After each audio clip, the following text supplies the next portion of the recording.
सतनाम श्री वाहिगुरु। सतनाम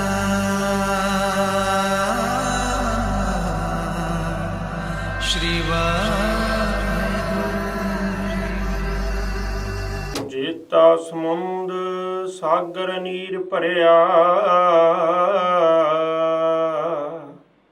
तेते उगन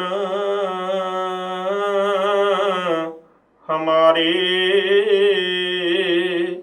दया करो किश मेहर पावो, डुबदे पत्थर तारे। जीड़ा अगन बराबर तपै,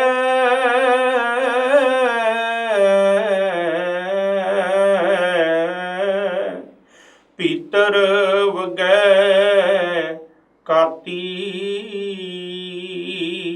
प्रणवत नानक हुक्म पछाणै, सुख होवै दिन राती।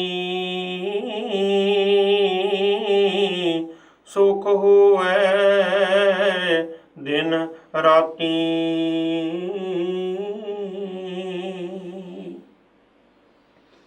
गुरु ग्रंथ साहिब जी की पावन हजूरी विच विराजमान समूह साध संगत, आप सब संगतां दूर दूर तो परमात्मा के चरणों की हाजरी भरन वास्ते साहिब श्री गुरु ग्रंथ साहिब जी महाराज के पावन चरणों में विराजमान होए हो। लवाओ दास जी ते अपनी हाजरी, बोलो वाहेगुरु जी का खालसा वाहेगुरु जी की फतेह। आप सब संगतां परमात्मा की सिफत सलाह, परमात्मा दी कथा कहानियां सुनने वास्ते साहिब के चरणों में हर हफ्ते आउंदे हो। बहुत सारे सिख ने, बहुत सारे वीर ने जिहड़े रोज़ साहिब के चरण परसन वास्ते आउंदे ने।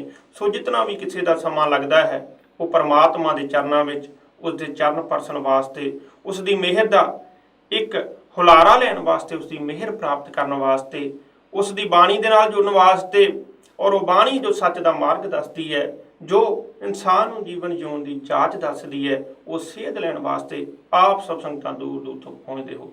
सो अज दे दीवाना विच आप जी दे नाल गुरु की एक प्रेम की साखी बयान करन दा मन बनाया है। साहिब श्री गुरु अर्जन देव जी महाराज पातशाह लाहौर विच संगतां नूं तार रहे ने। दूर दूर तो संगतां आण के साहिब के चरणों 'च हाजरियां भरदियां ने। बहुत सारे सिख ने गुरु के प्यार वाले गुरु जी महाराज नूं अपने घर विच खड़दे ने, प्रशादा पानी करते हैं, संगतां भी नाल जांदियां ने, चहल बहल हुंदी है, लंगर चलते हैं, खीरां पकदियां ने, पूड़े बनते हैं। दूर दूर तो आण के संगतां गुर का शब्द सुनदियां ने। गुरु अर्जन देव जी महाराज पातशाह गुरबाणी की व्याख्या करते हैं। किहो जिहा मंजर होवेगा, किहो जिहा वो वातावरण होवेगा जिस विच गुरु अर्जन देव जी महाराज पातशाह आप मुख तो गुरबाणी बोल के उसके अर्थ संगतां नूं दसदे होण और कीर्तन चल रहा होवे। इहो जिहा अलौकिक नज़ारा वेखण विच ही बनदा होवेगा। संगतां परमात्मा गुरु अर्जन देव जी महाराज तो तुरकी बाणी, परमात्मा अकाल पुरख की बाणी सुन के छरछार हो रही ने। दूर दूर तो आण के गुरु चरणों में हाजरियां भरदियां। दिनों दिन संगत वधी जा रही है। इस ही तरह दो सिख आए ने, उन्होंने आण के गुरु के दीवाना में हाजरी भरी है, गुरु की कथा कहानियां सुनिया। कुछ दिन इस ही तरह सिलसिला चलता रहा, जिथे किते गुरु अर्जन देव जी महाराज का दीवान होना।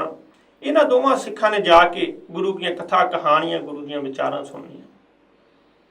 मन विच बड़े सवाल उठने और इन्होंने गुरु अर्जन देव जी पातशाह महाराज के चरण परसने। जदों इन्हां दा हर एक सवाल बाणी की कसौटी ते उतर के गुरबाणी द्वारा हल हो जाना और इन्हां दी इसी तरह प्रीति गुरु अर्जन देव जी महाराज दे नाल वधदी गई। गुरबाणी है वो जीवन के हर सवाल का जवाब दिंदी है, जीवन जीउण की जाच दसदी है। इंसान बहुत सारिया गल्लां भावें ना सही, गुरबाणी दे विचों थोड़े जे शब्द, थोड़ियां जिहियां गल्लां, थोड़ियां जिहियां जीवन जीउण दीयां जाचां जे सिख जावे ते इंसान अपने जीवन को बहुत उच्चा चुक सकता है। ਇਸੇ ही तरह इन्हां सिखां ने भी दीवान सुन जाना और गुरु की कथा कहानियां सुननियां। दोवें प्यो पुत ने, प्यो का नाम है सम्मन ते पुत का नाम है मूसन। एक दिन सम्मन आया घर,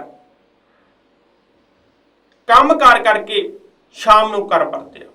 गरीब ने, घर का गुजारा बड़ी मुश्किल नाल चलदा है। पल्लेदारी का काम करते हैं, दिहाड़ी दप्पे का काम करते हैं, हड्ड भन के मेहनत करते हैं, उस दे नाल घर का गुजारा चलता है।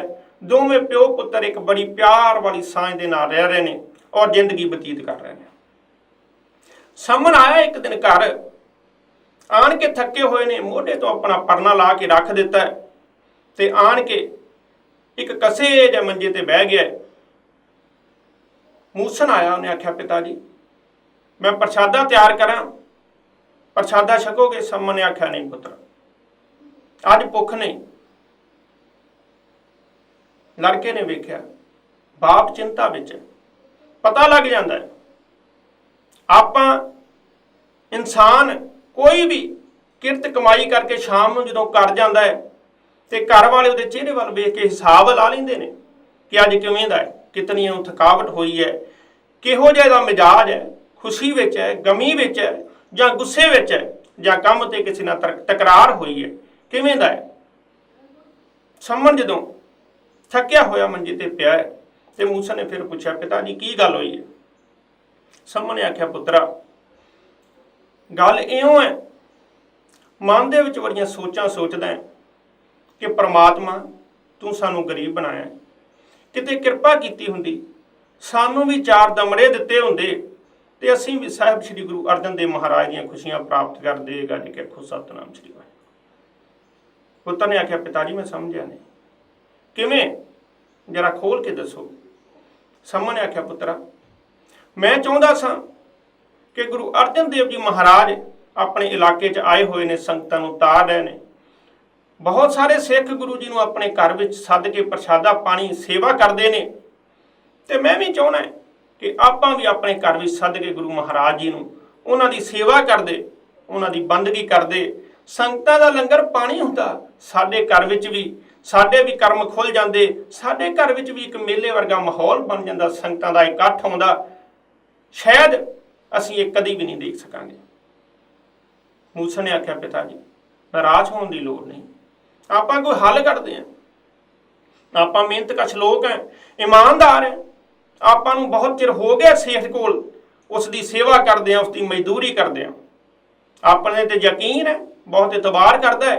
आपां जाके सेठ की मदद लैने, सेठ नूं कहने सेठ जी कुछ रुपये उधारे दे दो, असीं तुहाडी एक एक पाई ब्याज समेत तार देवांगे, पर असीं चाहुंदे हां गुरु अर्जन देव जी महाराज जी का लंगर किया जाए, गुरु अर्जन देव जी महाराज जी नूं कर सद्या जाए। सम्मन नूं गल चंगी लगी, उसने आख्या मूसना गल तेरी च वजन है, अपना शाहूकार नाल बहुत प्यार बनया है, तेरी गल बिल्कुल ठीक है, आपां जाके सवेरे शाहूकार दे नाल गल करते हैं। दोवें प्यो पुत गए ने, इन्हां ने जाके शाहूकार नूं बेनती की, शाहूकार जी असीं गुरु अर्जन देव जी महाराज जी नूं अपने घर विच सदना चाहुंदे हां, संगतां दी टहल पानी करना चाहुंदे हां, सानूं 500 रुपए उधारे दे दो, असीं मेहनत करके दिन रात एक करके दोवें प्यो पुत आप जी का ब्याज समेत पाई पाई मोड़ देवांगे, सानू तुहाडे तो आस है, किरपा करो सानू कुछ पैसे उधारे दे दो। शाहूकार मन गया। इतिहासकार लिखते हैं शाहूकार ने आख्या मैं 500 रुपया तुहानू दे देवांगा, बाद भी तुसीं मजदूरी करके मेरे पैसे वापस कर देने, मैं 500 रुपया तुहानू दे देवांगा, तुसीं जाके तैयारी कर लवो, गुरु अर्जन देव जी महाराज पातशाह नूं लंगर छकाउण दा, संगतां दा टहल पानी करन दा पूरा प्रबंध कर लवो। ये बड़ी खुशी विच रमा रमी दोवें प्यो पुत आए ने, मन विच बहुत चाह है, बहुत खुशी है। इन्हां आख्या हुण जाके साहिब श्री गुरु अर्जन देव जी महाराज जी नूं बेनती करते हैं, पातशाह किरपा करो साडे गृह विखे आओ, चरण पाओ, साडे भी भाग खुल जाण, असीं भी संग दी टहल पानी संग दी सेवा करिए। सम्मन ते मूसन दोवें प्यो पुत गुरु अर्जन देव जी महाराज की तरफ नूं जा रहे हैं, दीवान लगा होया है, मन विच बड़ियां सवाल ने, बड़ियां दुविधावां ने, ਸਮਨ ਪੁੱਤਰ ਦੇ ਨਾਲ ਸਵਾਲ ਜਵਾਬ ਕਰਦਾ ਜਾ ਰਿਹਾ। ਆਖਿਰ ਪੁੱਤਰਾ, ਗੁਰੂ ਅਰਜਨ ਦੇਵ ਜੀ ਮਹਾਰਾਜ ਜੀ ਨੂੰ ਬੜੇ ਬੜੇ ਸਿੱਖ ਆਪਣੇ ਘਰ ਖੜਦੇ ਨੇ। ਕੀ ਜਦੋਂ ਅਸੀਂ ਗਰੀਬ, ਅਸੀਂ ਨਿਮਾਣੇ ਜਿਹੇ ਸਿੱਖ ਜਾ ਕੇ ਗੁਰੂ ਅਰਜਨ ਦੇਵ ਜੀ ਨੂੰ ਆਪਣੇ ਘਰ ਜਾ ਕੇ ਘਰ ਜਾਣ ਵਾਸਤੇ, ਘਰ ਵਿੱਚ ਚਰਨ ਪਾਉਣ ਵਾਸਤੇ ਬੇਨਤੀ ਕਰਾਂਗੇ, ਕੀ ਉਹ ਸਾਡੀ ਬੇਨਤੀ ਪ੍ਰਵਾਨ ਕਰਨਗੇ? ਦੋਵੇਂ ਪਿਓ ਪੁੱਤ ਇਵੇਂ ਵਿਚਾਰਾਂ ਕਰਦੇ ਜਾ ਰਹੇ ਨੇ। ਸਮਨ ਤੇ ਮੂਸਾ। ਮੂਸਾ ਨੇ ਆਖਿਆ, ਪਿਤਾ ਜੀ, ਗੁਰੂ ਅਰਜਨ ਦੇਵ ਜੀ ਮਹਾਰਾਜ, ਆਪਾਂ ਬੜੇ ਦਿਨਾਂ ਤੋਂ, ਬੜੇ ਰੋਜ਼ਾਂ ਤੋਂ ਗੁਰੂ ਦੀਆਂ ਕਥਾ ਕਹਾਣੀਆਂ ਸੁਣਦੇ ਆ। ਉਹ ਗਰੀਬ ਨਵਾਜ ਨੇ, ਉਹ ਹਮੇਸ਼ਾ ਗਰੀਬਾਂ ਦੇ ਪੱਖ ਵਿੱਚ ਖੜੇ ਹੁੰਦੇ ਨੇ ਔਰ ਉਹ ਕਿਸੇ ਨਾਲ ਊਚ ਨੀਚ ਭੇਦ ਭਾਵ ਨਹੀਂ ਰੱਖਦੇ। ਅਸੀਂ ਜਦੋਂ ਬੇਨਤੀ ਕਰਾਂਗੇ, ਅਸੀਂ ਜਦੋਂ ਇਜ਼ਹਾਰ ਕਰਾਂਗੇ ਆਪਣੇ ਪ੍ਰੇਮ ਦਾ, ਤੇ ਉਹ ਸਾਨੂੰ ਨਾ ਨਹੀਂ ਕਰਨਗੇ। ਇਸੇ ਤਰ੍ਹਾਂ ਗਏ ਨੇ, ਦੀਵਾਨ ਲੱਗਾ ਹੋਇਆ, ਦੀਵਾਨ ਦੀ ਸਮਾਪਤੀ ਹੋਈ ਹੈ। ਦੋਵੇਂ ਪਿਓ ਦੇ ਪੁੱਤ ਖੜੇ ਹੋਏ ਨੇ। ਖੜੇ ਹੋ ਕੇ ਗਲ ਵਿੱਚ ਪੱਲਾ ਪਾ ਕੇ ਸਮਨ ਨੇ ਆਖਿਆ, ਪਾਤਸ਼ਾਹ ਜੀ, ਸਾਹਿਬ ਸ੍ਰੀ ਗੁਰੂ ਅਰਜਨ ਦੇਵ ਪਾਤਸ਼ਾਹ ਜੀਓ, ਕਿਰਪਾ ਕਰੋ, ਜਿਵੇਂ ਤੁਸੀਂ ਸੇਵਕਾਂ ਦੇ ਗ੍ਰਹਿ ਵਿਖੇ ਜਾ ਕੇ ਚਰਨ ਪਾਉਂਦੇ ਹੋ, ਕਿਰਪਾ ਕਰੋ ਇਹਨਾਂ ਨਿਮਾਣਿਆਂ ਦੇ ਗ੍ਰਹਿ ਵਿਖੇ ਵੀ ਆਣ ਕੇ ਚਰਨ ਪਾਓ। ਗੱਜ ਕੇ ਆਖੋ ਸਤਿਨਾਮ ਸ੍ਰੀ ਵਾਹਿਗੁਰੂ। ਗੁਰੂ ਅਰਜਨ ਦੇਵ ਜੀ ਮਹਾਰਾਜ ਜੀ ਨੇ ਆਖਿਆ, ਠੀਕ ਹੈ ਸਿੱਖੋ, ਤੁਸੀਂ ਆਪਣੀ ਤਿਆਰੀ ਕਰ ਲਵੋ। ਦਿਨ ਦੇ ਦਿੱਤਾ ਸਮਨ ਤੇ ਮੂਸਾ ਨੂੰ ਕਿ ਆਹ ਦਿਨ ਨੂੰ ਤੁਹਾਡੇ ਗ੍ਰਹਿ ਵਿਖੇ ਸੰਗਤਾਂ ਆਉਣਗੀਆਂ। ਸੰਗਤਾਂ ਵਿੱਚ ਅਨਾਉਂਸ ਕਰ ਦਿੱਤਾ ਗਿਆ ਲੱਗੇ ਹੋਏ ਦੀਵਾਨ ਵਿੱਚ ਕਿ ਆਹ ਦਿਨ ਨੂੰ ਸਮਨ ਤੇ ਮੂਸਾ ਦੇ ਗ੍ਰਹਿ ਵਿਖੇ ਸੰਗਤਾਂ ਨੇ ਪਹੁੰਚਣਾ ਹੈ। ਉੱਥੇ ਕਥਾ ਕਹਾਣੀਆਂ ਵਿਚਾਰਾਂ ਕੀਤੀਆਂ ਜਾਣਗੀਆਂ। ਬੜੇ ਖੁਸ਼ ਨੇ ਦੋਵੇਂ ਪਿਓ ਪੁੱਤ। ਇਹਨਾਂ ਨੇ ਤਿਆਰੀਆਂ ਕਰਨੀਆਂ ਸ਼ੁਰੂ ਕੀਤੀਆਂ। ਪਿਆਰ ਗੁਰੂ ਨਾਲ, ਇਤਨਾ ਪਿਆਰ ਕਿ ਪਿਆਰ ਦੇ ਵਿੱਚ ਉਹਨਾਂ ਨੇ ਸ਼ਾਹੂਕਾਰ ਤੋਂ ਪੈਸੇ ਉਧਾਰੇ, ਵਿਆਜ ਉੱਤੇ ਲੈ ਲੈ। ਕੋਈ ਬਾਤ ਨਹੀਂ, ਮਿਹਨਤ ਮਜ਼ਦੂਰੀ ਕਰਕੇ ਭਾਵੇਂ ਸਾਡੀ ਸਾਰੀ ਉਮਰ ਲੱਗ ਜਾਵੇ ਉਹ ਪੈਸਿਆਂ ਨੂੰ ਦੇਣ ਨੂੰ, ਤਾਰਨ ਨੂੰ, ਵਿਆਜ ਲਾਉਣ ਨੂੰ, ਪਰ ਅਸੀਂ ਗੁਰੂ ਕੀ ਖੁਸ਼ੀਆਂ ਪ੍ਰਾਪਤ ਕਰਨੋਂ ਪਿੱਛੇ ਨਹੀਂ ਹਟਾਂਗੇ। ਆਖਿਰਕਾਰ ਉਹ ਦਿਨ ਨਜ਼ਦੀਕ ਆਉਣੇ ਸ਼ੁਰੂ ਹੋਏ। ਜਦੋਂ 5 ਕੁ ਦਿਨ ਰਹਿ ਗਏ ਨੇ ਤੇ ਇਹ ਸ਼ਾਹੂਕਾਰ ਦੇ ਕੋਲ ਗਏ ਨੇ। ਆਖਿਆ, ਸ਼ਾਹੂਕਾਰ ਜੀ, ਅਸੀਂ ਅੱਜ ਆਏ ਹਾਂ, ਤੁਸੀਂ ਸਾਨੂੰ ਵਾਅਦਾ ਕੀਤਾ ਸੀ ਕਿ 500 ਰੁਪਈਆ ਉਧਾਰਾ ਦੇ ਦੇਵੋਗੇ। ਅਸੀਂ ਉਹ ਪੈਸੇ ਉਧਾਰੇ ਲੈਣ ਵਾਸਤੇ ਆਏ ਹਾਂ। ਗੁਰੂ ਜੀ ਨੇ ਸਾਨੂੰ ਦਿਨ ਦੇ ਦਿੱਤਾ ਹੈ, ਸੰਗਤਾਂ ਵਿੱਚ ਅਨਾਉਂਸ ਹੋ ਗਿਆ, ਹੁਣ ਆਪ ਜੀ ਸਾਨੂੰ ਪੈਸੇ ਦੇ ਦੇਵੋ ਤੇ ਅਸੀਂ ਉਹਨਾਂ ਪੈਸਿਆਂ ਦੇ ਨਾਲ ਰਸਤਾਂ ਖਰੀਦ ਕੇ ਆਪਣੀ ਤਿਆਰੀ ਕਰ ਲਈਏ। ਜਦੋਂ ਗੁਰੂ ਦੀਆਂ ਸੰਗਤਾਂ ਆਉਣ ਤੇ ਉਹਨਾਂ ਸੰਗਤਾਂ ਦੇ ਵਿੱਚ ਅਸੀਂ ਭੱਜ ਨੱਠ ਕੇ ਟਹਿਲ ਸੇਵਾ ਕਰਕੇ ਗੁਰੂ ਦੀਆਂ ਖੁਸ਼ੀਆਂ ਪ੍ਰਾਪਤ ਕਰੀਏ। ਸ਼ਾਹੂਕਾਰ ਨੇ ਮਲਕੜੇ ਦੇ ਹੌਲੀ ਦਿਨੀ ਭੋਲੀ ਜੀ ਆਵਾਜ਼ ਵਿੱਚ ਨਾ ਆ ਕੇ ਤੇ ਸਿਰ ਹਿਲਾ ਦਿੱਤਾ ਕਿ ਮੇਰੇ ਕੋਲ ਇਤਨੇ ਪੈਸੇ ਨਹੀਂ ਹਨ। ਗੱਜ ਕੇ ਆਖੋ ਸਤਿਨਾਮ ਸ੍ਰੀ ਵਾਹਿਗੁਰੂ। ਸਮਨ ਤੇ ਮੂਸਾ ਦੋਵੇਂ ਪਿਓ ਪੁੱਤ ਸ਼ਾਹੂਕਾਰ ਕੋਲ ਖੜੇ ਨੇ। ਸ਼ਾਹੂਕਾਰ ਨੇ ਜਦੋਂ ਢਿੱਲੀ ਦੀ ਆਵਾਜ਼ ਵਿੱਚ ਇਨਕਾਰ ਕੀਤਾ ਤੇ ਦੋਵਾਂ ਪਿਓ ਪੁੱਤਰਾਂ ਦੇ ਪੈਰਾਂ ਥੱਲੋਂ ਜ਼ਮੀਨ ਨਿਕਲ ਗਈ। ਇਹਨਾਂ ਆਖਿਆ, ਸ਼ਾਹੂਕਾਰ ਜੀ, ਇਤਨਾ ਧੱਕਾ ਇਸ ਤਰ੍ਹਾਂ ਨਾ ਕਰੋ, ਦੂਰ ਦੂਰ ਤੋਂ ਸੰਗਤ ਆਉਣੀ ਹੈ, ਹਜ਼ੂਰ ਨੇ ਸਾਨੂੰ ਸਮਾਂ ਦੇ ਦਿੱਤਾ ਹੈ, ਅਸੀਂ ਤਿਆਰੀਆਂ ਕਰਨ ਵਿੱਚ ਜੁਟੇ ਹੋਏ ਹਾਂ, ਦੂਰ ਦੂਰ ਸੰਗਤਾਂ ਨੂੰ ਸੁਨੇਹੇ ਪਹੁੰਚ ਗਏ ਨੇ। ਅਸੀਂ ਜਿਤਨੇ ਕਿ ਲੋਕਾਂ ਨੂੰ ਜਾਣਦੇ ਸਾਂ, ਜਿਤਨੇ ਕਿ ਨਿਕਟਵਰਤੀ ਸਨ, ਸਾਰਿਆਂ ਨੂੰ ਅਸੀਂ ਬੜੀ ਨਿਮਰਤਾ ਨਾਲ ਬੇਨਤੀ ਕੀਤੀ ਹੈ, ਸਾਡੇ ਗ੍ਰਹਿ ਵਿਖੇ ਆਉਣ ਦੀਆਂ ਤਿਆਰੀਆਂ ਕਰ ਰਹੇ ਨੇ ਸਾਰੇ, ਪਰ ਜੇ ਤੁਸੀਂ ਹੁਣ ਇਨਕਾਰ ਕਰ ਦਿੰਦੇ ਹੋ ਤੇ ਸਾਡੇ ਕੋਲ ਕੋਈ ਹੋਰ ਆਸਰਾ ਨਹੀਂ। ਪਰ ਸ਼ਾਹੂਕਾਰ ਬਹੁਤ ਚਲਾਕ ਹੋਇਆ ਕਰਦੇ ਨੇ। ਸ਼ਾਹੂਕਾਰ ਦੇ ਦਿਮਾਗ ਵਿੱਚ ਕਿਤੇ ਨਾ ਕਿਤੇ ਇਹ ਗੱਲ ਚੱਲ ਰਹੀ ਸੀ ਕਿ ਜੇਕਰ ਮੈਂ ਇਹਨਾਂ ਨੂੰ ਦਮੜੇ ਦੇ ਦਿੱਤੇ ਤੇ ਹੋ ਸਕਦਾ ਇਹ ਬਾਅਦ ਵਿੱਚ ਮੇਰੇ ਕੋਲ ਕੰਮ ਤੇ ਨਾ ਆਉਣ, ਹੋਰ ਕਿਤੇ ਕੰਮ ਕਰਨਗੇ। ਬੜੀ ਵਾਰ ਹੁੰਦਾ ਹੈ ਜੀਵਨ ਵਿੱਚ, ਆਪਾਂ ਵੀ ਵੇਖੀਦਾ, ਕਾਮੇ ਨੂੰ ਜੇ ਥੋੜੇ ਜਿਹੇ ਜ਼ਿਆਦਾ ਪੈਸੇ ਦਿੱਤੇ ਜਾਣ ਜਾਂ ਉਹਨੂੰ ਮਹੀਨੇ ਦੇ ਐਡਵਾਂਸ ਪੈਸੇ ਦੇ ਦਿੱਤੇ ਜਾਣ ਤੇ ਬਹੁਤ ਸਾਰੇ ਕਾਮੇ ਉਹ ਕੰਮ ਤੇ ਨਹੀਂ ਹੁੰਦੇ। ਗੱਜ ਕੇ ਆਖੋ ਸਤਿਨਾਮ ਸ੍ਰੀ ਵਾਹਿਗੁਰੂ। ਉਹਨਾਂ ਨੂੰ ਹੁੰਦਾ ਹੈ ਅਸੀਂ ਕੰਮ ਕਾਹਦੇ ਵਾਸਤੇ ਕਰਨ ਜਾਣਾ ਹੈ, ਇਵੇਂ ਲੱਗਦਾ ਜਿਵੇਂ ਮੁਫਤ ਕੰਮ ਕਰਨਾ ਹੈ। ਅਸੀਂ ਤੇ ਉਹ ਪੈਸੇ ਉਤਾਰਦੇ ਰਹਾਂਗੇ, ਕਿਤੇ ਹੋਰ ਕੰਮ ਕਰਦੇ ਹਾਂ, ਉੱਥੋਂ ਕੰਮ ਲਿਆਣ ਕੇ ਕਰਕੇ ਤੇ ਦਮੜੇ ਆਉਣਗੇ ਤੇ ਉਹਨਾਂ ਨਾਲ ਆਪਣਾ ਗੁਜ਼ਾਰਾ ਕਰਾਂਗੇ। ਇਹ ਜਿੱਥੇ ਸ਼ਾਹੂਕਾਰ ਕੋ ਉਧਾਰ ਲਿਆ ਇਹਦੇ ਕੰਮ ਕਰਾਂਗੇ ਤੇ ਇਹਦਾ ਹੀ ਦਿੱਤਾ ਦੇਣਾ ਹੈ। ਗੱਜ ਕੇ ਆਖੋ ਸਤਿਨਾਮ ਸ੍ਰੀ ਵਾਹਿਗੁਰੂ। ਸ਼ਾਹੂਕਾਰ ਨੇ ਮੁੱਕਦੀ ਗੱਲ ਇਨਕਾਰ ਕਰ ਦਿੱਤਾ। ਦੋਵੇਂ ਪਿਓ ਪੁੱਤ ਬਹੁਤ ਪਰੇਸ਼ਾਨ ਨੇ। ਇਵੇਂ ਲੱਗਦਾ ਕਿ ਲੱਤਾਂ ਵਜਨ ਨਹੀਂ ਚੱਕ ਰਹੀਆਂ। ਹੌਲੀ ਹੌਲੀ ਨੀਵੀਆਂ ਪਾ ਕੇ ਨਿੰਮੂ ਝਾਨੇ ਜਿਹੇ ਹੋ ਕੇ ਘਰ ਨੂੰ ਮੁੜੇ ਆ ਰਹੇ ਨੇ ਤੇ ਵਿਉਂਤਾਂ ਦਿਲ ਦੇ ਵਿੱਚ ਗੂੰਦਾਂ ਗਾਉਂਦੇ। ਕੀ ਕੀਤਾ ਜਾਵੇ? 5 ਦਿਨ ਰਹਿ ਗਏ ਨੇ। ਹਜ਼ੂਰ ਨੇ ਤਿਆਰੀਆਂ ਕਰ ਲਈਆਂ ਹੋਣਗੀਆਂ, ਸੰਗਤਾਂ ਨੇ ਤਿਆਰੀਆਂ ਕਰ ਲਈਆਂ ਹੋਣਗੀਆਂ ਕਿਵੇਂ ਹੁਣ ਸਾਡੇ ਲੰਗਰ ਦਾ ਕੀ ਬਣੇਗਾ। ਪਰਮਾਤਮਾ ਨੇ ਸਾਡੇ ਨਾਲ ਇਹ ਕੀ ਰਚਨ ਰਚਿਆ। ਬਹੁਤ ਦਿਲ ਵਿੱਚ ਨਿਰਾਸ਼ਤਾ ਭਰੀਆਂ ਸੋਚਾਂ ਲੈ ਕੇ ਦੋਵੇਂ ਪਿਓ ਪੁੱਤ ਘਰ ਆ ਗਏ ਨੇ। ਸਮਨ ਤੇ ਮੂਸਨ ਘਰ ਆਣ ਕੇ ਬੈਠ ਗਏ। ਬੜੀਆਂ ਦਿਲ ਵਿੱਚ ਦਲੀਲਾਂ ਕਰਦੇ ਨੇ ਕਿ ਹੁਣ ਕੀ ਕੀਤਾ ਜਾਵੇ, ਕਿਵੇਂ ਕਰੀਏ। ਪਾਤਸ਼ਾਹ ਦੀਆਂ ਖੁਸ਼ੀਆਂ ਲੈਣ ਵਾਸਤੇ ਬੜਾ ਦਿਲ ਵਿੱਚ ਚਾਅ ਸੀ। ਹੁਣ ਕੀ ਕਰਾਂਗੇ, ਕਿਵੇਂ ਹੋਏਗਾ। ਸ਼ਾਹੂਕਾਰ ਨੇ ਪੈਸਾ ਤੋਂ ਨਾ ਕਰ ਦਿੱਤੀ ਹੈ। ਪੈਸੇ ਕਿਸੇ ਤਰ੍ਹਾਂ ਨਹੀਂ ਆ ਸਕਦੇ, ਸੰਗਤ ਨੂੰ ਜਵਾਬ ਨਹੀਂ ਦੇ ਸਕਦੇ, ਕਿਵੇਂ ਹੋਵੇਗਾ। ਦੂਰ ਦੂਰ ਤੋਂ ਸੰਗਤਾਂ ਨੇ ਆਉਣਾ ਹੈ ਸਾਹਿਬ ਦਾ ਦੀਵਾਨ ਸੁਣਨ ਵਾਸਤੇ। ਬੜੀਆਂ ਸੋਚਾਂ ਵਿਚਾਰਾਂ ਕਰਦੇ ਨੇ। ਆਖਿਰਕਾਰ ਮੂਸਾ ਨੇ ਆਖਿਆ, ਪਿਤਾ ਜੀ ਮੇਰੇ ਕੋਲ ਇੱਕ ਇਹ ਗੱਲ ਦਾ ਹੱਲ ਹੈ। ਸਮਨ ਨੇ ਆਖਿਆ, ਦੱਸ। ਮੂਸਾ ਨੇ ਆਖਿਆ, ਪਿਤਾ ਜੀ ਹੱਲ ਇਹ ਹੈ ਕਿ ਸ਼ਾਹੂਕਾਰ ਦੇ ਕੋਲ ਕੰਮ ਕਰਦਿਆਂ ਨੂੰ ਆਪਾਂ ਨੂੰ ਬਹੁਤ ਚਿਰ ਹੋ ਗਿਆ। ਉਹਦੀ ਹਰ ਇੱਕ ਚੀਜ਼ ਦੇ, ਹਰ ਇੱਕ ਜਗ੍ਹਾ ਦੇ ਬਿਲਕੁਲ ਭੇਤੀ ਆ। ਕਿਉਂ ਨਾ ਆਪਾਂ ਰਾਤ ਨੂੰ ਜਾ ਕੇ ਉਹਦੇ ਘਰ ਸੰਨ ਲਾ ਕੇ 500 ਰੁਪਈਆ ਉਸ ਦਾ ਲੈ ਆਈਏ ਤੇ ਉਸ ਦਾ ਲੰਗਰ ਕਰ ਦਈਏ ਤੇ ਬਾਅਦ ਵਿੱਚ ਉਹ ਉਸ ਨੂੰ ਵਿਆਜ ਸਮੇਤ ਵਾਪਸ ਕਰ ਦੇਵਾਂਗੇ ਤੇ ਆਪਣੀ ਸੰਗਤ ਦੀ ਜੋ ਮਨ 'ਚ ਸੇਵਾ ਕਰਨ ਦੀ ਭਾਵਨਾ ਹੈ ਉਹ ਪੂਰੀ ਹੋ ਜਾਵੇ।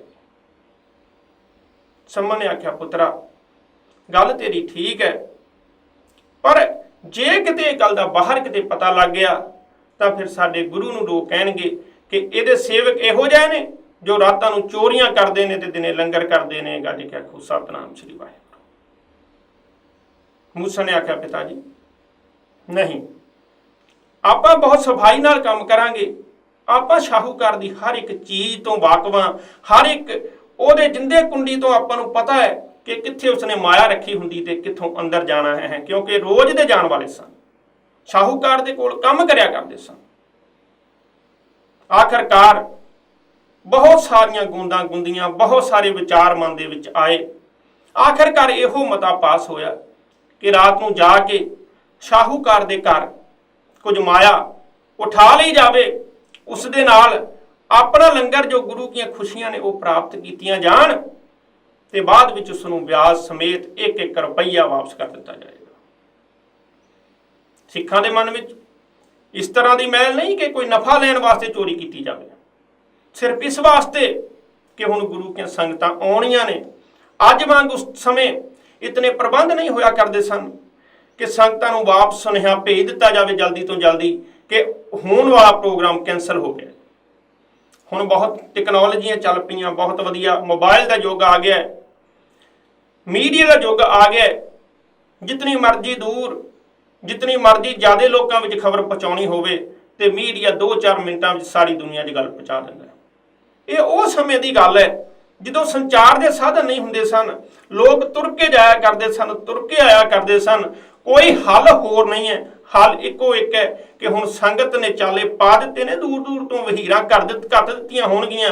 ਹੁਣ ਤੇ ਸਾਡਾ ਫਰਜ਼ ਬਣਦਾ ਹੈ ਕਿ ਸੰਗਤ ਦੀ ਸੇਵਾ ਵਾਸਤੇ ਤਨੋਂ ਮਨੋਂ ਤਨੋਂ ਜਿਵੇਂ ਵੀ ਹੋ ਸਕਦਾ ਭਾਵੇਂ ਆਪਣੀ ਜਾਨ ਵੀ ਦੇਣੀ ਪਵੇ ਉਹ ਦੇ ਦੀ। ਦੋਵੇਂ ਪਿਓ ਪੁੱਤਾਂ ਆਖਰਕਾਰ ਦਿਨ ਤੀਜਾ 3 ਦਿਨ ਰਹਿ ਗਏ ਨੇ।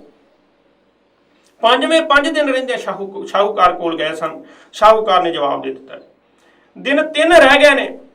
ਆਖਰਕਾਰ ਬਣਾਈ ਹੋਈ ਸਕੀਮ, ਬਣਾਈ ਹੋਈ ਵਿਉਂਤ ਦੇ ਤਹਿਤ ਇਹਨਾਂ ਦੋਵਾਂ ਨੇ, ਪਿਓ ਪੁੱਤਾਂ ਨੇ ਜਾ ਕੇ ਸ਼ਾਹੂਕਾਰ ਦੇ ਘਰ ਸੰਨ ਲਾਉਣ ਦਾ ਯਤਨ ਕੀਤਾ।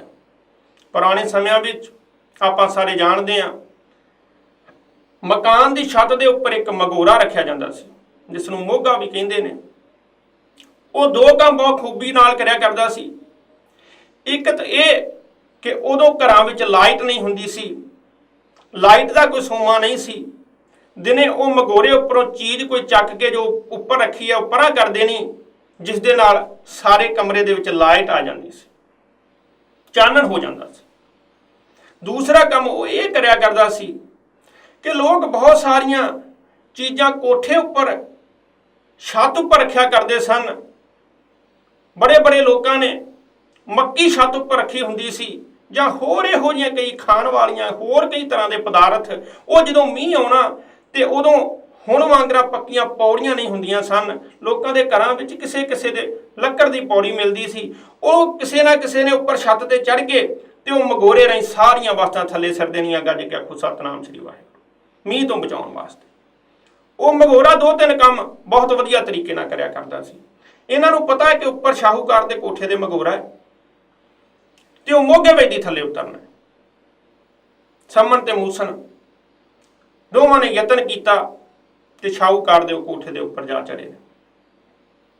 ਕੋਠੇ ਦੇ ਉੱਤੇ ਚੜ ਕੇ ਮੂਸਨ ਨੇ ਆਖਿਆ, ਪਿਤਾ ਜੀ ਮੈਨੂੰ ਤੁਸੀਂ ਥੱਲੇ ਲਮਕਾ ਦਿਓ ਤੇ ਮੈਂ ਜਾ ਕੇ ਮਾਇਆ ਲੈ ਆਉਣਾ ਤੇ ਬਾਅਦ ਤੁਸੀਂ ਮੇਰੀ ਬਾਂਹ ਫੜ ਕੇ ਮੈਨੂੰ ਉਤਾਂ ਖਿੱਚ ਲੈਣਾ। ਗੱਜ ਕੇ ਆਖੋ ਸਤਨਾਮ ਸ੍ਰੀ ਵਾਹਿਗੁਰੂ। ਸੰਮਨ ਨੇ ਮੂਸਨ ਨੂੰ ਥੱਲੇ ਲਮਕਾ ਦਿੱਤਾ।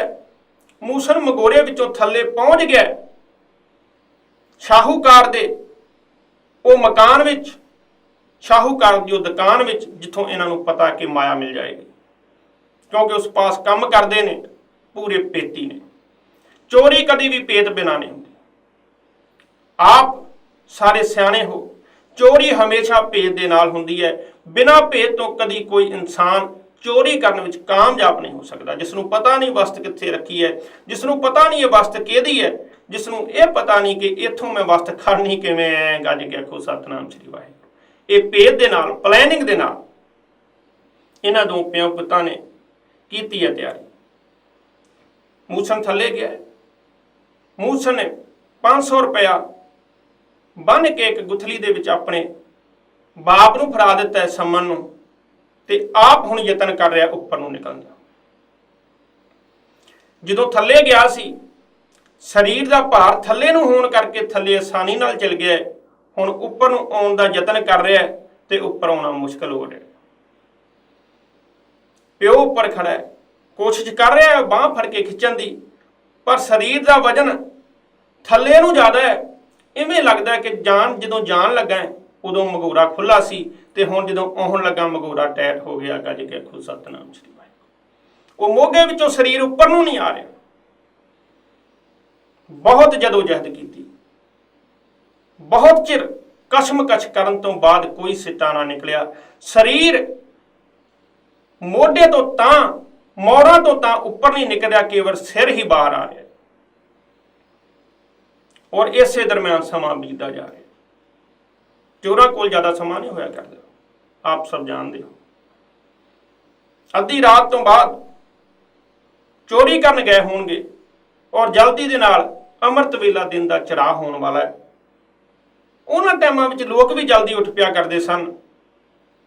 ਹੁਣ ਵਾਂਗੂ ਟੀਵੀ ਨਹੀਂ ਹੁੰਦਾ ਸੀ ਕਿ 12-12 ਵਜੇ ਤੱਕ ਟੀਵੀ ਦੇਖਦੇ ਰਹੋ ਤੇ ਸਵੇਰੇ 8-9 ਵਜੇ ਤੱਕ ਸੁੱਤੇ ਰਹੋ। ਗੱਜ ਕੇ ਆਖੋ ਸਤਨਾਮ ਸ੍ਰੀ ਵਾਹਿਗੁਰੂ। ਉਹਨਾਂ ਸਮਿਆਂ ਵਿੱਚ ਲੋਕ ਕੰਮ ਕਾਰ ਕਰਕੇ ਥੱਕ ਕੇ ਜਲਦੀ ਸੌ ਜਾਂਦੇ ਸਨ ਤੇ ਕੰਮ ਕਾਰ ਕਰਨ ਵਾਸਤੇ ਅੰਮ੍ਰਿਤ ਵੇਲੇ ਜਲਦੀ ਉੱਠ ਪੈਂਦੇ ਸਨ। ਲੋਹ ਲੱਗਦਿਆਂ ਸਾਰ ਲੋਕ ਆਪਣੇ ਖੇਤਾਂ ਵਿੱਚ ਜਾ ਕੇ ਕੰਮ ਸ਼ੁਰੂ ਕਰ ਦਿੰਦੇ ਹੁੰਦੇ ਸਨ। ਇਹਨਾਂ ਪਿਓ ਪੁੱਤਾਂ ਨੂੰ ਫਿਕਰ ਪੈ ਗਿਆ ਕਿ ਲੋਹ ਲੱਗਣ ਵਾਲੀ ਹੈ, ਜੇ ਅਸੀਂ ਬਾਹਰ ਨਾ ਨਿਕਲੇ।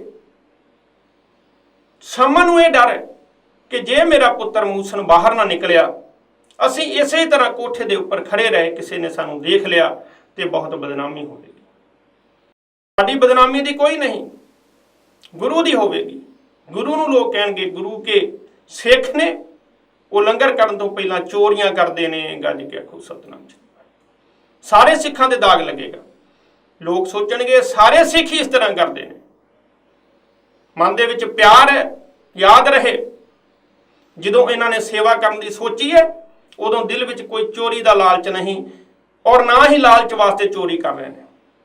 ਆਖਿਰਕਾਰ ਹਾਲਾਤ ਇਹੋ ਜਿਹੇ ਬਣ ਗਏ ਨੇ ਕਿ ਹੁਣ ਗੁਰੂ ਦੀ ਸੇਵਾ ਕਰਨ ਲਈ ਮਨ ਵਿਆਕੁਲ ਹੈ। ਚਾਹੁੰਦੇ ਨੇ ਕਿਸੇ ਵੀ ਤਰ੍ਹਾਂ ਜਿਵੇਂ ਵੀ ਹੋਵੇ ਸੰਗਤਾਂ ਨੇ ਦੂਰੋਂ ਆਉਣਾ, ਸੰਗਤਾਂ ਕਿਸੇ ਵਾਪਸ ਨਾ ਮੁੜ ਜਾਣ। ਗੱਜ ਕੇ ਆਖੋ ਸਤਨਾਮ ਸ੍ਰੀ ਵਾਹਿਗੁਰੂ।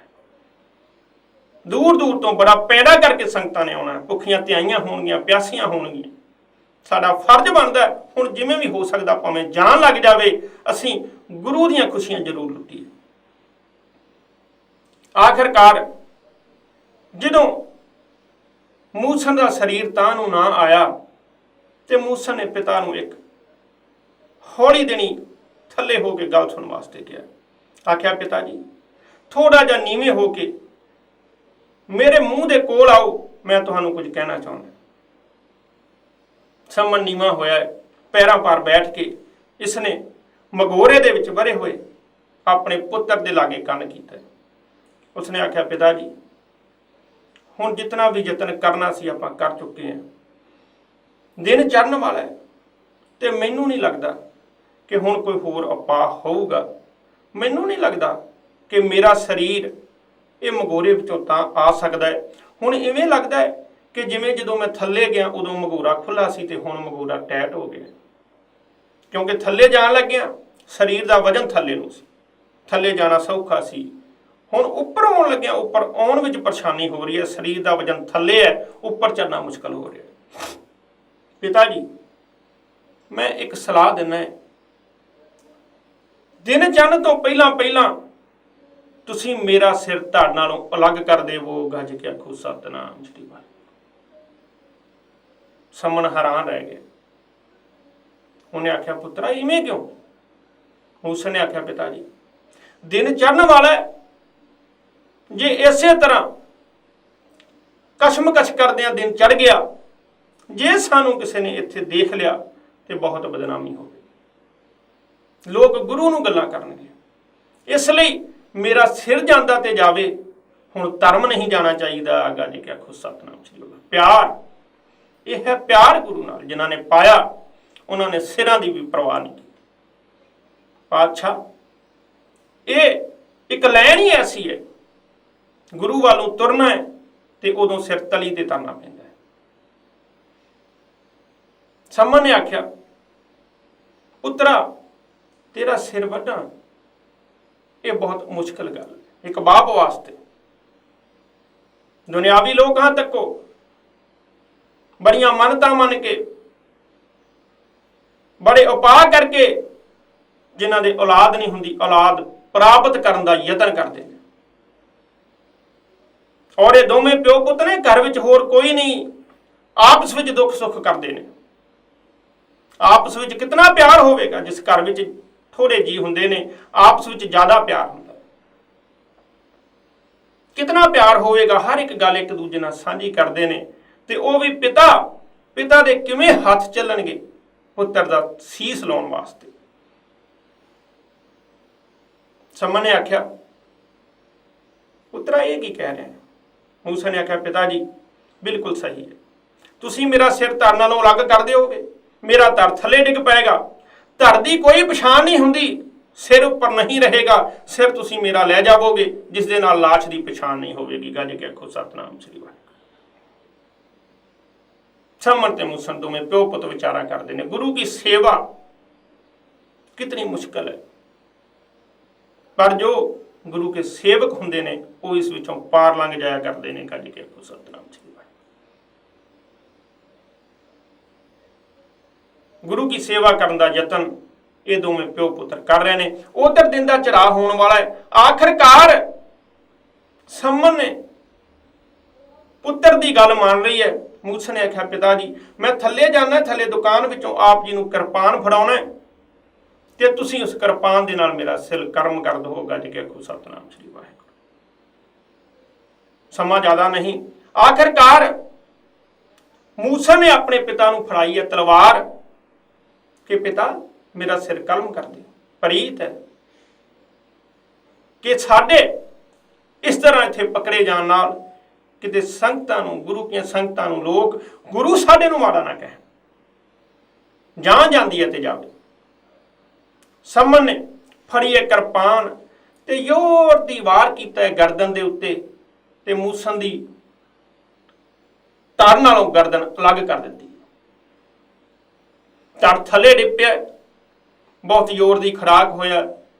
ਇਤਨੇ ਚਿਰ ਨੂੰ ਸਮਨ ਨੇ ਉੱਪਰੋਂ ਸਿਰ ਚੱਕਿਆ ਆਪਣੇ ਪੁੱਤਰ ਦਾ, ਤੇ ਉਹ ਮਾਇਆ ਵਾਲੀ ਥੈਲੀ ਲੈ ਕੇ ਰਮਾ ਰਮੀ ਦਿਨ ਦੇ ਚੜ੍ਹਾਅ ਹੋਣ ਤੋਂ ਪਹਿਲਾਂ ਆਪਣੇ ਘਰ ਆ ਗਿਆ। ਤਿਆਰੀਆਂ ਕਰਨੀਆਂ ਸ਼ੁਰੂ ਕਰ ਦਿੱਤੀਆਂ ਗੁਰੂ ਕੀ ਸੇਵਾ ਕਰਨ ਵਾਸਤੇ। ਹਲਵਾਈਆਂ ਨੂੰ ਤਿਆਰ ਕਰ ਦਿੱਤਾ ਗਿਆ ਕਿ ਵੱਡੀ ਮਾਤਰਾ ਸੰਗਤ ਆਵੇਗੀ। ਸੰਗਤ ਦੀ ਸੇਵਾ ਕਰਨ ਵਾਸਤੇ ਬਹੁਤ ਸਾਰੇ ਲਾਗੇ ਜਿਤਨੇ ਕ ਆਪਣੇ ਸਖੇ ਭਾਈ ਸਨ ਉਹਨਾਂ ਨੂੰ ਸੱਦਿਆ। ਇੱਕ ਬੰਨੇ ਘਰ ਵਿੱਚ ਪੁੱਤਰ ਦਾ ਸਿਰ ਕੱਟਿਆ ਹੋਇਆ ਪਿਆ ਹੈ, ਔਰ ਦੂਸਰੇ ਬੰਨੇ ਸੇਵਾ ਤੋਂ ਪਿੱਛੇ ਨਹੀਂ ਹਟ ਰਿਹਾ ਸਮਾਂ। ਇਧਰ ਦਿਨ ਚੜਿਆ ਤੇ ਸ਼ਾਹੂਕਾਰ ਨੇ ਜਦੋਂ ਆਪਣੀ ਦੁਕਾਨ ਦਾ ਖੋਲਿਆ ਤਾਲਾ ਤੇ ਸ਼ਾਹੂਕਾਰ ਨੇ ਜਦੋਂ ਵੇਖੀ ਹੈ 5-6 ਫੁੱਟੀ ਲਾਸ਼ ਅੰਦਰ ਪਈ ਹੋਈ ਤੇ ਸ਼ਾਹੂਕਾਰ ਦੇ ਪੈਰ ਹਿੱਲ ਗਏ ਨੇ। ਗੱਜ ਕੇ ਆਖੋ ਸਤਨਾਮ ਸ੍ਰੀ ਵਾਹਿਗੁਰੂ। ਘਬਰਾ ਉੱਠਿਆ ਸ਼ਾਹੂਕਾਰ, ਕੰਬਣ ਲੱਗ ਪਿਆ। ਇਹਨੂੰ ਸੋਝ ਕੁਛ ਨਹੀਂ ਰਿਹਾ। ਇਹਨੂੰ ਭੁੱਲ ਗਈ ਹੈ ਕਿ ਅੰਦਰ ਕੋਈ ਚੋਰੀ ਵੀ ਹੋਈ ਹੋਵੇਗੀ। ਇਹਨੂੰ ਸਿਰਫ ਇੱਕ ਗੱਲ ਇੱਥੇ ਅੰਦਰੋਂ ਅੰਦਰੀ ਖਾਣ ਲੱਗੀ ਕਿ ਜੇ ਮੈਂ ਰੌਲਾ ਪਾਉਣਾ ਹੈ ਕਿ ਮੇਰੇ ਘਰ ਲਾਸ਼ ਹੈ ਤੇ ਇਹਦਾ ਸਬੂਤ ਕਿਤੋਂ ਬਾਹਰੋਂ ਨਹੀਂ ਮਿਲਣਾ, ਇਹ ਕਿਹਦੀ ਹੈ ਤੇ ਕਿੱਥੋਂ ਆਈ ਹੈ ਤੇ ਮੈਂ ਹੀ ਇਸ ਦਾ ਮੁਜਰਮ ਬਣ ਜਾਣਾ ਤੇ ਮੈਨੂੰ ਹੁਕੂਮਤ ਨੇ ਫਾਇਲ ਲਾ ਦੇਣਾ ਹੈ। ਗੱਜ ਕੇ ਆਖੋ ਸਤਨਾਮ ਸ੍ਰੀ ਵਾਹਿਗੁਰੂ। ਕੰਮ ਉੱਠਿਆ ਸ਼ਾਹੂਕਾਰ, ਸੋਝ ਕੁਛ ਨਹੀਂ ਰਿਹਾ। ਹੁਣ ਇਹ ਸੋਚਦਾ ਕਿ ਮੈਂ ਜਾਵਾਂ ਸਮਨ ਦੇ ਕੋਲ ਤੇ ਸਮਨ ਨੂੰ ਬੇਨਤੀ ਕਰਾਂ ਕਿ ਮੇਰਾ ਇਹ ਕੰਮ ਤੂੰ ਕਰ ਦੇ, ਇਹ ਲਾਸ਼ ਮੇਰੇ ਘਰ ਵਿੱਚੋਂ ਪਰਾਂ ਕਰ ਦੇ ਤੇ ਮੈਂ ਤੇਰਾ ਮਾਇਆ ਵਾਲਾ ਕੰਮ ਕਰ ਦੇਣਾ ਹੈ। ਗੱਜ ਕੇ ਆਖੋ ਸਤਨਾਮ ਸ੍ਰੀ ਵਾਹਿਗੁਰੂ। ਦੇਖੋ ਮਤਲਬ ਹੀ ਲੋਕ ਮਤਲਬ ਵਾਸਤੇ ਇਹ ਸ਼ਾਹੂਕਾਰ ਨੂੰ ਸਭ ਕੁਝ ਭੁੱਲ ਗਏ ਨੇ, ਪੈਰਾਂ 'ਚ ਜੋੜਾ ਵੀ ਨਹੀਂ ਪਾਇਆ। ਭੱਜਿਆ ਰਵਾਂ ਰਵੀ ਪਹੁੰਚਿਆ ਸਮਨ ਦੇ ਘਰ। ਸਮਨ ਨੂੰ ਜਾ ਕੇ ਆਖਿਆ ਸਮਨਾ ਤੇਰੇ ਨਾਲ ਇੱਕ ਗੱਲ ਕਰਨੀ ਹੈ, ਥੋੜਾ ਪਰਾਂ ਹੋ ਕੇ ਗੱਲ ਸੁਣ ਲੈ। ਉਧਰ ਤਿਆਰੀਆਂ ਚੱਲ ਰਹੀਆਂ ਨੇ ਲੰਗਰਾਂ ਦੀਆਂ। ਸਮਨ ਨੇ ਆਖਿਆ ਸ਼ਾਹੂਕਾਰ ਜੀ ਦੱਸੋ ਕੀ ਹੁਕਮ ਹੈ। ਸ਼ਾਹੂਕਾਰ ਨੇ ਆਖਿਆ ਸਮਨਾ ਬਹੁਤ ਮੁਸ਼ਕਲ ਹਾਲਾਤ ਬਣ ਗਏ ਨੇ। ਮੇਰੇ ਘਰ ਵਿੱਚ ਰਾਤੀ ਕੋਈ ਕੋਠੇ ਦੇ ਉੱਪਰ ਦੀ ਲਾਸ਼ ਸਿੱਟ ਗਿਆ। ਤੇਰੇ ਮੂਹਰੇ ਹੱਥ ਜੋੜ ਕੇ ਬੇਨਤੀ ਹੈ ਕਿ ਉਹ ਲਾਸ਼ ਨੂੰ ਕਿਸੇ ਤਰ੍ਹਾਂ ਚੱਕ ਕੇ ਮੇਰੇ ਘਰੋਂ ਬਾਹਰ ਕਰ ਦੇ। ਤੇਰਾ ਅਹਿਸਾਨ ਨਹੀਂ ਭੁੱਲਾਂਗਾ। ਜਿਤਨੀ ਮਾਇਆ ਤੈਨੂੰ ਲੰਗਰ ਵਾਸਤੇ ਚਾਹੀਦੀ ਲੈ ਲਾ, 500 ਕੀ 5000 ਦੇਣ ਨੂੰ ਤਿਆਰ ਹੈ, ਪਰ ਉਹ ਲਾਸ਼ ਜਿਹੜੀ ਮੇਰੇ ਘਰ ਵਿੱਚ ਪਈ ਹੈ ਮੇਰੇ ਘਰ ਚੋਂ ਬਾਹਰ ਕਰ ਦੇਗਾ। ਜੇ ਆਖੋ ਸਤਨਾਮ ਸ੍ਰੀ ਵਾਹਿਗੁਰੂ। ਸ਼ਾਹੂਕਾਰ ਤਰਲੇ ਲਈ ਜਾ ਰਿਹਾ ਸਮਨ ਦੇ। ਸਮਨ ਨੇ ਆਖਿਆ ਸ਼ਾਹੂਕਾਰ ਜੀ ਆਪ ਜੀ ਦਾ ਜਿਵੇਂ ਹੁਕਮ ਹੈ। ਅੰਦਰ ਦਿਲ ਵਿੱਚ ਇਹ ਵੀ ਹੈ ਕਿ ਸਿਰ ਤੇ ਪੁੱਤ ਦਾ ਮੈਂ ਲੈ ਆਇਆ ਸਾਂ ਰਾਤ, ਹੁਣ ਲਾਸ਼ ਵੀ ਮਿਲ ਜਾਵੇਗੀ, ਥੱਲਿਓਂ ਤੜ ਵੀ ਮਿਲ ਜਾਵੇਗਾ ਤੇ ਪੂਰੀ ਬੋਡੀ ਸੰਪੂਰਨ ਲਾਸ਼ ਹੋ ਜਾਵੇਗੀ। ਮੈਂ ਉਸ ਦਾ ਸੰਸਕਾਰ ਕਰ ਸਕਾਂਗਾ। ਗੱਜ ਕੇ ਆਖੋ ਸਤਨਾਮ ਸ੍ਰੀ ਵਾਹਿਗੁਰੂ।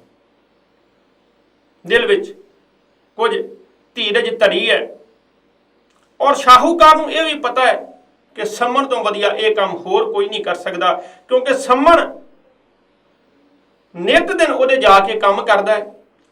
ਉਹ ਬੜੀਆਂ ਸਮਾਨ ਦੀਆਂ ਪੰਡਾਂ ਅੰਦਰ ਨੂੰ ਖੜਦਾ ਹੈ ਤੇ ਬਾਹਰ ਨੂੰ ਲਿਆਉਂਦਾ ਹੈ। ਸਾਰਾ ਉਹਦਾ ਸਮਾਨ ਢੋਆ ਢੁਆਈ ਦਾ ਸਮਨ ਤੇ ਮੂਸਨ ਕਰਦੇ ਨੇ। ਇਹਨਾਂ ਦੇ ਉੱਤੇ ਕੋਈ ਸ਼ੱਕ ਨਹੀਂ ਕਰੇਗਾ। ਇਸ ਲਈ ਸਮਨ ਤੋਂ ਵਧੀਆ ਬੰਦਾ ਸ਼ਾਹੂਕਾਰ ਨੂੰ ਹੋਰ ਕੋਈ ਨਹੀਂ ਦਿਸੇ। ਉਹਨੇ ਸਮਨ ਨੇ ਆਖਿਆ ਠੀਕ ਹੈ ਸ਼ਾਹੂਕਾਰ ਜੀ। ਸਮਨ ਗਿਆ। ਇਸਨੇ ਜਾ ਕੇ ਦੁਕਾਨ ਵਿੱਚੋਂ ਆਪਣੇ ਪੁੱਤਰ ਦੀ ਥੱਲਿਓਂ ਧੜ ਵਾਲੀ ਲਾਸ਼ ਚੱਕੀ ਹੈ, ਚੱਕ ਕੇ ਮੋਢਿਆਂ ਦੇ ਉੱਤੇ ਤੇ ਲਿਆਣ ਕੇ ਆਪਣੇ ਘਰ ਵਿੱਚ ਰੱਖ ਦਿੱਤੀ। ਤੱਕੋ ਕੀ ਬੀਤਦੀ ਹੋਵੇਗੀ ਉਹ ਪਿਤਾ ਦੇ ਦਿਲ ਤੇ, ਜਿਸਨੇ ਹੱਥੀਂ ਆਪਣੇ ਪੁੱਤਰ ਨੂੰ ਸਿਰ ਕਲਮ ਕਰ ਦਿੱਤਾ ਔਰ ਉਸ ਦੀ ਲਾਸ਼ ਆਪਣੇ ਮੋਢਿਆਂ ਤੇ ਚੱਕ ਕੇ ਘਰ ਨੂੰ ਲੈ ਕੇ। ਪਰ ਦਿਲ ਦੇ ਵਿੱਚ ਹੈ ਗੁਰੂ ਕੀ ਸੇਵਾ ਕਰਨੀ ਹੈ। ਕਿਤਨੀ ਮੁਸ਼ਕਲ ਹੈ ਗੁਰੂ ਕੀ ਸੇਵਾ। ਉਹੀ ਪਾਰ ਪੈਂਦੇ ਨੇ ਜੋ ਇਹਨਾਂ ਮੁਸ਼ਕਲ ਘਾਟੀਆਂ ਵਿੱਚੋਂ ਗੁਜ਼ਰ ਜਾਂਦੇ ਨੇ। ਗੱਜ ਕੇ ਆਖੋ ਸਤਨਾਮ ਸ੍ਰੀ। ਜਿਹੜੇ ਨਹੀਂ ਗੁਜ਼ਰਦੇ, ਜਿਹੜੇ ਸੇਵਾ ਇਹ ਸੋਚ ਕੇ ਕਰਦੇ ਨੇ ਕਿ ਉਹ ਸੇਵਾ ਕੀਤੀ ਜਾਵੇ ਜਿਸ ਵਿੱਚ ਹਿੰਮਤ ਘੱਟ ਕਰਨੀ ਪਵੇ, ਉਜਰ ਘੱਟ ਕਰਨਾ ਪਵੇ ਤੇ ਨੰਬਰ ਜ਼ਿਆਦੇ ਬਣਨ, ਉਹ ਸੇਵਾ ਤੋਂ ਪਾਰ ਨਹੀਂ ਪਏ। ਗੁਰੂ ਖੁਸ਼ ਨਹੀਂ ਹੁੰਦਾ। ਗੁਰੂ ਰੀਝਦਾ ਨਹੀਂ ਮਾਫ ਕਰਨਾ। ਅਸੀਂ ਅੱਜ ਕੱਲ੍ਹ ਇਹੋ ਜਿਹੀਆਂ ਵਿਚਾਰਾਂ ਵਿੱਚ, ਇਹੋ ਜਿਹੀਆਂ ਸੇਵਾਵਾਂ ਵਿੱਚ ਪੈ ਗਏ ਹਾਂ ਕਿ ਅਸੀਂ ਸੇਵਾ ਘੱਟ ਕਰਨ ਦਾ ਯਤਨ ਕਰਦੇ ਹਾਂ ਤੇ ਵਾਹ-ਵਾਹ ਬਹੁਤੀ ਖਤਨ ਦਾ ਯਤਨ ਕਰਦੇ ਹਾਂ। ਗੱਜ ਕੇ ਆਖੋ ਸਤਨਾਮ ਸ੍ਰੀ ਵਾਹਿਗੁਰੂ। ਆਖਰਕਾਰ ਸਮਨ ਨੇ ਲਿਆਣ ਕੇ ਲੱਖ ਦਿੱਤੀ ਹੈ ਆਪਣੇ ਪੁੱਤਰ ਦੀ ਲਾਸ਼ ਤੇ ਇਧਰ ਸੰਗਤਾਂ ਆਉਣੀਆਂ ਸ਼ੁਰੂ ਹੋ ਗਈਆਂ ਨੇ। ਗੁਰੂ ਅਰਜਨ ਦੇਵ ਜੀ ਮਹਾਰਾਜ ਆ ਗਏ ਨੇ ਤੇ ਦੀਵਾਨ ਸਜ ਗਿਆ। ਦੀਵਾਨਾਂ ਵਿੱਚ ਕਥਾ ਵਿਚਾਰਾਂ ਹੋਣੀਆਂ ਆਰੰਭ ਹੋਈਆਂ ਨੇ। ਕੀਰਤਨ ਹੋਇਆ ਹੈ। ਸੰਗਤਾਂ ਨੇ ਕੀਰਤਨ ਦਾ ਆਨੰਦ ਲਿਆ ਹੈ। ਬੜੇ ਪ੍ਰਕਾਰ ਦੇ ਪਕਵਾਨ ਪੱਕੇ ਹੋਏ ਨੇ। ਪਕਵਾਨ ਸੰਗਤਾਂ ਛਕ ਰਹੀਆਂ ਨੇ ਤੇ ਗੁਰੂ ਦਾ ਨਾਮ ਲੈ ਰਹੀਆਂ ਨੇ, ਵਾਹਵਾ ਕਰ ਰਹੀਆਂ ਨੇ। ਸਾਰੇ ਪਾਸੇ ਚਹਿਲ ਪਹਿਲ ਹੈ, ਪਰ ਸਮਨ ਦਾ ਪੁੱਤਰ ਮੂਸਨ ਕਿਤੇ ਨਜ਼ਰ ਨਹੀਂ ਆ ਰਿਹਾ। ਗੱਜ ਕੇ ਆਖੋ ਸਤਨਾਮ ਸ੍ਰੀ ਵਾਹਿਗੁਰੂ। ਆਖਰਕਾਰ ਦੀਵਾਨ ਸਮਾਪਤ ਹੋ ਗਿਆ। ਗੁਰੂ ਅਰਜਨ ਦੇਵ ਜੀ ਮਹਾਰਾਜ ਨੇ ਪ੍ਰਸ਼ਾਦਾ ਗ੍ਰਹਿਣ ਕਰਨ ਵਾਸਤੇ ਤਿਆਰੀ ਕੀਤੀ ਹੈ। ਸੰਮਨ ਨੇ ਪ੍ਰਸ਼ਾਦਾ ਪਰੋਸ ਕੇ ਗੁਰੂ ਅਰਜਨ ਦੇਵ ਜੀ ਮਹਾਰਾਜ ਦੇ ਕੋਲ ਲੈ ਗਿਆ। ਆਖਿਆ ਪਾਤਸ਼ਾਹ ਪ੍ਰਸ਼ਾਦਾ ਗ੍ਰਹਿਣ ਕਰੋ, ਆਪ ਜੀ ਪ੍ਰਵਾਨ ਕਰੋ, ਫਿਰ ਸਾਰੀਆਂ ਸੰਗਤਾਂ ਛਕਣਗੀਆਂ। ਆਪ ਪ੍ਰਸ਼ਾਦੇ ਨੂੰ ਛਕੋ, ਭੋਗ ਲਾਓ, ਆਪ ਜੀ ਭੋਗ ਲਾ ਲਵੋਗੇ ਤੇ ਸਾਰੀਆਂ ਸੰਗਤਾਂ ਉਸ ਤੋਂ ਬਾਅਦ ਪ੍ਰਸ਼ਾਦਾ ਛਕਣਗੀਆਂ। ਅੱਜ ਕੱਲ੍ਹ ਬੜੇ ਵਿਵਾਦ ਨੇ, ਬਹੁਤ ਸਾਰੀ ਜਗ੍ਹਾ ਵਿਚਾਰਾਂ ਹੁੰਦੀਆਂ ਨੇ ਕਿ ਪ੍ਰਸ਼ਾਦੇ ਨੂੰ ਪ੍ਰਵਾਨ ਕਰ ਲਓ ਕਹਿਣਾ, ਭੋਗ ਲਾਓ ਨਹੀਂ ਕਹਿਣਾ। ਭੋਗ ਨਹੀਂ ਲਾਉਣਾ, ਵਿਚਾਰਨ ਵਾਲੀ ਬਾਤ ਹੈ। ਆਪਾਂ ਕੋਈ ਚੀਜ਼ ਕਿਸੇ ਨੂੰ ਦਿੰਨੇ ਆ, ਸਮਰਪਣ ਕਰਦੇ ਆ, ਔਰ ਉਸ ਨੂੰ ਇਹ ਕਹਿ ਦਈਏ ਕਿ ਇਹ ਚੀਜ਼ ਤੂੰ ਪ੍ਰਵਾਨ ਕਰ ਲਾ, ਇਸ ਨੂੰ ਹੱਥ ਨਾ ਲਾਈ, ਤੇ ਉਹ ਕਿਵੇਂ ਹੋਵੇਗਾ? ਉਹ ਤੇ ਇੱਕ ਵਸਤੂ ਦੀ ਗੱਲ ਹੈ। ਜੇ ਗੱਲ ਭੋਜਨ ਤੇ ਆ ਜਾਵੇ, ਇੱਕ ਬੰਨੇ ਅਸੀਂ ਥਾਲੀ ਪਰੋਸ ਕੇ ਰੱਖਦੇ ਹਾਂ ਕਿ ਪ੍ਰਮਾਤਮਾ ਇਹ ਤੁਹਾਡੇ ਵਾਸਤੇ ਹੈ, ਤੇ ਦੂਸਰੇ ਬੰਨੇ ਅਸੀਂ ਕਹੀਏ ਵੀ ਇਹਨੂੰ ਛਕਿਓ ਨਾ ਤੇ ਉਵੇਂ ਪ੍ਰਵਾਨ ਕਰ ਲਵੋ, ਗੱਜ ਕੇ ਆਖੋ ਸਤਨਾਮ, ਕਿਵੇਂ ਸੰਭਵ ਹੈ? ਦਰਅਸਲ ਸਾਡੇ ਸਿੱਖ ਜਗਤ ਵਿੱਚ ਵਿਵਸਥਾ ਇਹੋ ਜਿਹੀ ਹੋ ਚੁੱਕੀ ਹੈ, ਹਾਲਾਤ ਇਹੋ ਜਿਹੇ ਹੋ ਚੁੱਕੇ ਨੇ ਕਿ ਹਰ ਇੱਕ ਆਪਣੇ ਆਪ ਨੂੰ ਇਤਨਾ ਵਿਦਵਾਨ, ਇਤਨਾ ਉੱਚੇ ਦਿਮਾਗ ਵਾਲਾ ਸਮਝਣ ਲੱਗ ਪਿਆ ਕਿ ਕਿਸੇ ਦੂਸਰੇ ਦੀ ਗੱਲ ਸੁਣਨ ਵਾਸਤੇ ਤਿਆਰ ਨਹੀਂ। ਭਾਵੇਂ ਕੋਈ ਕਿਤਨੀ ਵਡਮੁੱਲੀ ਗੱਲ ਕਰ ਰਿਹਾ ਹੋਵੇ, ਸਿਰਫ ਉਸ ਨੂੰ ਇਹ ਦੇਖਣਾ ਇਹ ਕੌਣ ਹੈ। ਜੇ ਤੇ ਮੇਰਾ ਸੱਜਣ ਹੈ, ਭਾਵੇਂ ਉਹ ਝੂਠ ਬੋਲਦਾ, ਤੂਫਾਨ ਬੋਲਦਾ, ਤੇ ਉਹਦੇ ਪੱਖ ਵਿੱਚ ਖੜੇ ਹੋ ਜਾਣਾ। ਤੇ ਜੇ ਕੋਈ ਦੂਸਰੀ ਪਾਰਟੀ ਦਾ, ਭਾਵੇਂ ਉਹ ਜਿਤਨੇ ਮਰਜ਼ੀ ਵਡਮੁੱਲੇ ਵਿਚਾਰ ਹੋਣ, ਬਹੁਤ ਕੀਮਤੀ ਵਿਚਾਰ ਹੋਣ, ਕੌਮੀ ਵਿਚਾਰ ਹੋਣ, ਉਹਨਾਂ ਨੂੰ ਨਜ਼ਰਅੰਦਾਜ਼ ਕਰ ਦਿੱਤਾ ਜਾਂਦਾ ਹੈ। ਗੱਜ ਕੇ ਆਖੋ ਸਤਿਨਾਮ ਸ੍ਰੀ ਵਾਹਿਗੁਰੂ। ਇਸ ਲਈ ਭੋਗ ਤੇ ਤਾਂ ਹੀ ਲੱਗੇਗਾ ਨਾ ਜੇ ਛਕਿਆ ਜਾਵੇਗਾ। ਪ੍ਰਸ਼ਾਦਾ ਲਿਆ ਕੇ ਹਜ਼ੂਰੀ ਵਿੱਚ ਰੱਖ ਵੀ ਦੇਣਾ ਤੇ ਫਿਰ ਕਹਿਣਾ ਇਹਨੂੰ ਛਕਣਾ ਨਹੀਂ, ਉਵੇਂ ਹੀ ਭੋਗ ਲਵਾਉਣਾ ਹੈ, ਉਵੇਂ ਹੀ ਪ੍ਰਵਾਨ ਕਹਿ ਦੇਣਾ ਤੇ ਪ੍ਰਵਾਨ ਕਰ ਲਓ ਪਾਤਸ਼ਾਹ, ਇਹਨੂੰ ਹੱਥ ਨਾ ਲਾਇਓ, ਛਕਿਓ ਨਾ। ਗੱਜ ਕੇ ਆਖੋ ਸਤਿਨਾਮ। ਛਕਣਾ ਤੇ ਅਸੀਂ ਹੈ ਨਾ, ਅਸੀਂ ਸਵੇਰ ਤੋਂ ਭੁੱਖੇ ਹਾਂ, ਅਸੀਂ ਸਵੇਰ ਤੋਂ ਲੰਗਰ ਦੀ ਸੇਵਾ ਕਰਦੇ ਹਾਂ। ਪਾਤਸ਼ਾਹ ਤੁਸੀਂ ਤੇ ਤਖਤ ਤੇ ਬਿਰਾਜਮਾਨ ਹੋ, ਗੱਜ ਕੇ ਆਖੋ ਸਤਿਨਾਮ ਸ੍ਰੀ ਵਾਹਿਗੁਰੂ। ਅਸੀਂ ਛਕਾਂਗੇ, ਤੁਸੀਂ ਬਸ ਪ੍ਰਵਾਨ ਕਰਨਾ, ਭੋਗ ਨਹੀਂ ਲਾਉਣਾ। ਕਿੱਧਰ ਨੂੰ ਜਾ ਰਹੇ ਹਾਂ ਅਸੀਂ? ਇਹ ਗੱਲਾਂ ਵਿਚਾਰਨ ਵਾਲੀਆਂ ਨੇ। ਇਹ ਨਹੀਂ ਕੋਈ ਆਣ ਕੇ ਸ਼ੋਸ਼ਾ ਛੱਡ ਦਿੰਦਾ ਤੇ ਉਸਦੇ ਮਗਰ ਲੱਗ ਕੇ ਉਸੇ ਤਰ੍ਹਾਂ ਤੁਰ ਪਵੋ। ਸੰਮਨ ਨੇ ਆਖਿਆ ਪਾਤਸ਼ਾਹ ਭੋਗ ਲਾਓ, ਪ੍ਰਸ਼ਾਦਾ ਤਿਆਰ ਹੈ, ਪ੍ਰਵਾਨ ਕਰੋ ਇਹਨੂੰ। ਸੰਮਨ ਨੇ ਆਖਿਆ, ਗੁਰੂ ਜੀ ਨੇ ਆਖਿਆ, ਸੰਮਨਾ ਭੋਜਨ ਸਿੰਘ ਗ੍ਰਹਿਣ ਕਰਦੇ ਆ, ਪਰ ਤੇਰਾ ਪੁੱਤਰ ਕਿਤੇ ਨਜ਼ਰ ਨਹੀਂ ਆ ਰਿਹਾ, ਮੂਸਨ ਨਜ਼ਰ ਨਹੀਂ ਆ ਰਿਹਾ। ਜਦੋਂ ਤੁਸੀਂ ਗਏ ਸੋ, ਦੋਵੇਂ ਪਿਓ ਪੁੱਤ ਗਏ ਸੋ ਦਰਬਾਰ ਵਿੱਚ ਜਾ ਕੇ, ਤੁਸੀਂ ਦੋਵਾਂ ਪਿਓ ਪੁੱਤਾਂ ਨੇ ਆਖਿਆ ਪਾਤਸ਼ਾਹ ਸਾਡੇ ਘਰ ਵਿੱਚ ਚਰਨ ਪਾਓ, ਅਸੀਂ ਸੇਵਾ ਕਰਨੀ ਹੈ। ਅੱਜ ਉਹ ਸੇਵਾ ਕਰਦਾ ਨਜ਼ਰ ਨਹੀਂ ਆ ਰਿਹਾ, ਕਿੱਥੇ ਹੈ ਮੂਸਨ? ਜਾ ਉਸ ਨੂੰ ਆਵਾਜ਼ ਮਾਰ ਕੇ ਲਿਆ। ਜਿਤਨਾ ਚਿਰ ਉਹ ਨਹੀਂ ਆਉਂਦਾ ਅਸੀਂ ਪ੍ਰਸ਼ਾਦਾ ਨਹੀਂ ਛਕਾਂਗੇ।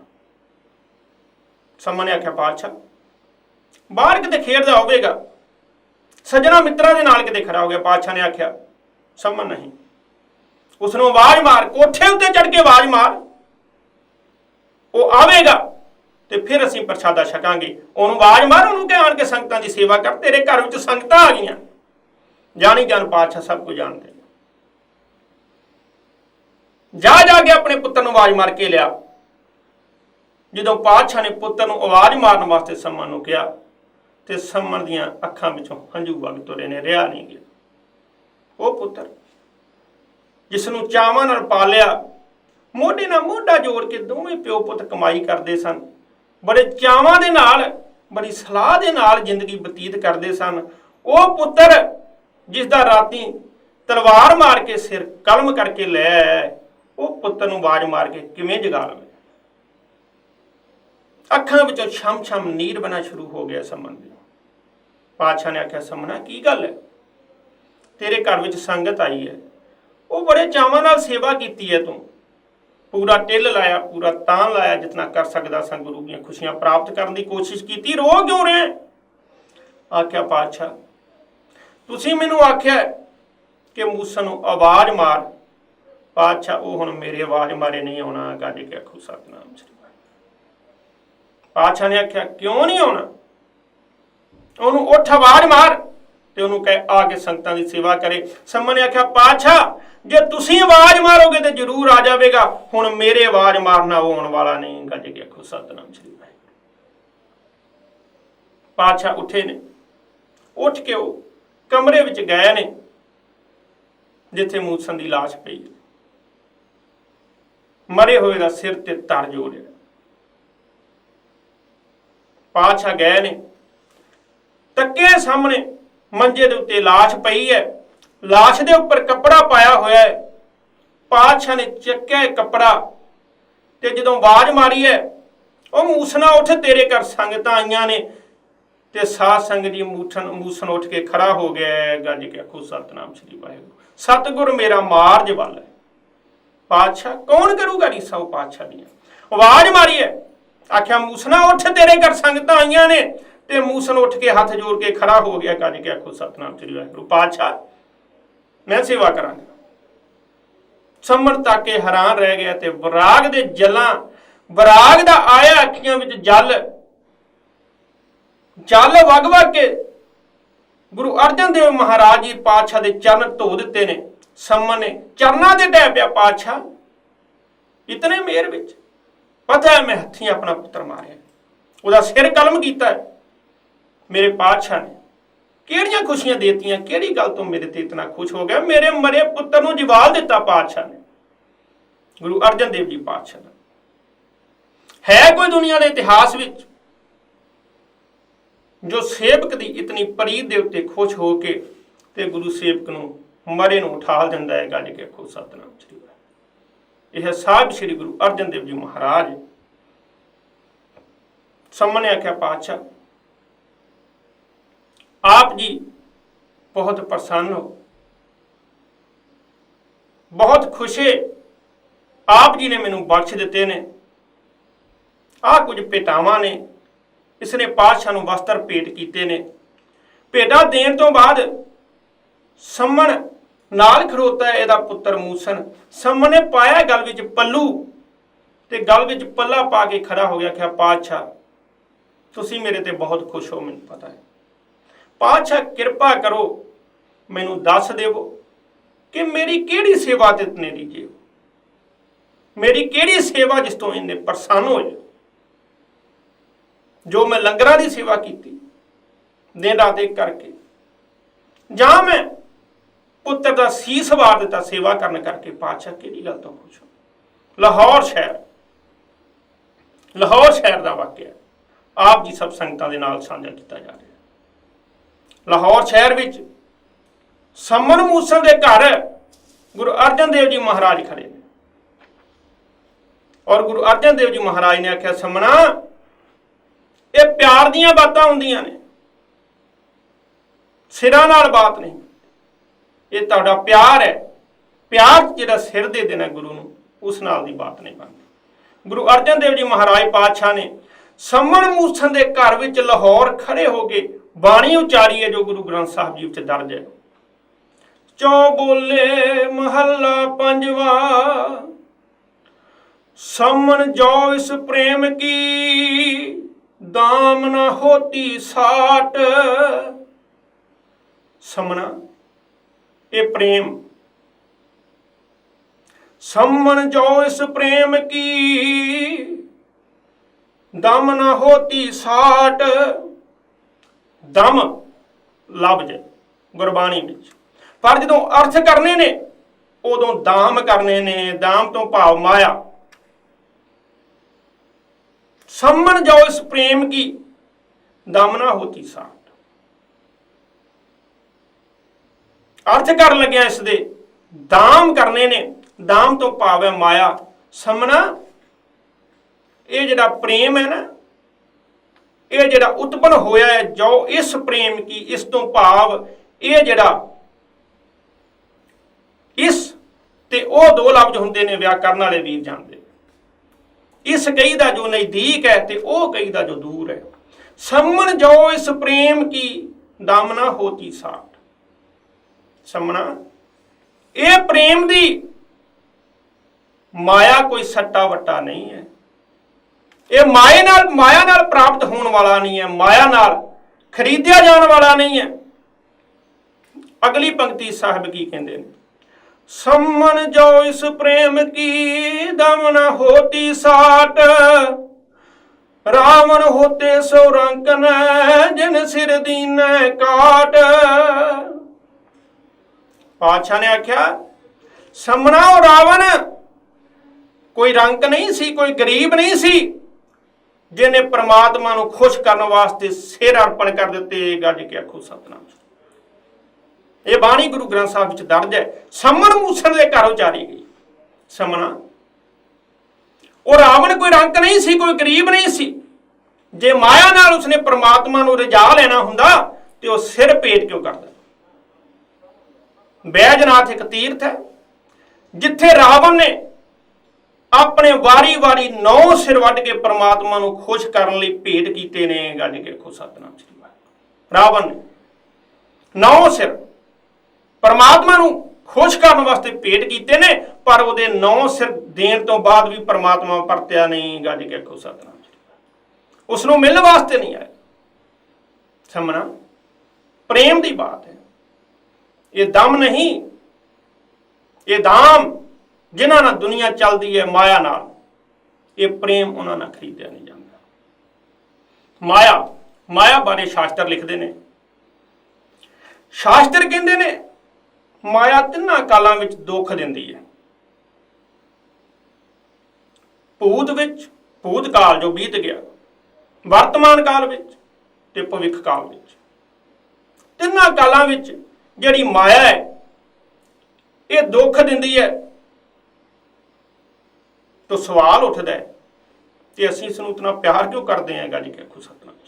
ਤਾਂ ਹੀ ਪ੍ਰਮਾਤਮਾ ਨੇ ਆਖਿਆ ਨਾ ਕਿ ਇਹ ਮਾਇਆ ਤੋਂ ਦੂਰ ਰਹਿਣਾ ਚਾਹੀਦਾ ਹੈ। 3 ਕਾਲਾਂ ਵਿੱਚ ਦੁੱਖ ਦਿੰਦੀ ਹੈ। ਕਿਵੇਂ? ਸਵਾਲ ਉੱਠਦਾ ਹੈ ਕਿਵੇਂ? ਪਹਿਲਾ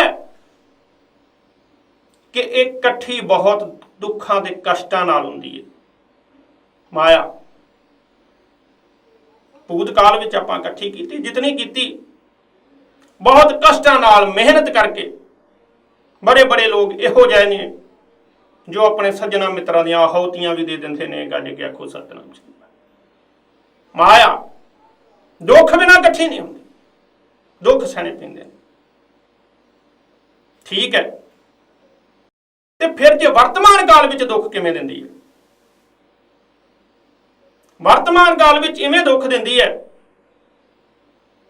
ਮੰਨ ਲਓ ਆਪਣੇ ਕੋਲ 3-4 ਹਜ਼ਾਰ ਐਰੋ ਜੇਬ ਵਿੱਚ ਪਾਏ ਨੇ ਤੇ ਡਰੇਜਨ ਤੋਂ ਲੈਪਸਟਿਕ ਜਾਣ ਨੂੰ ਟ੍ਰੇਨ ਵਿੱਚ ਬਹਿ ਗਏ ਆ, ਤੇ ਹਰ 10 ਮਿੰਟ ਬਾਅਦ ਹੱਥ ਪਿੰਡ ਦੀ ਜੇਬ ਤੇ ਹੋਵੇਗਾ। ਗੱਜ ਕੇ ਆਖਿਓ ਸਤਿਨਾਮ ਸ੍ਰੀ ਵਾਹਿਗੁਰੂ।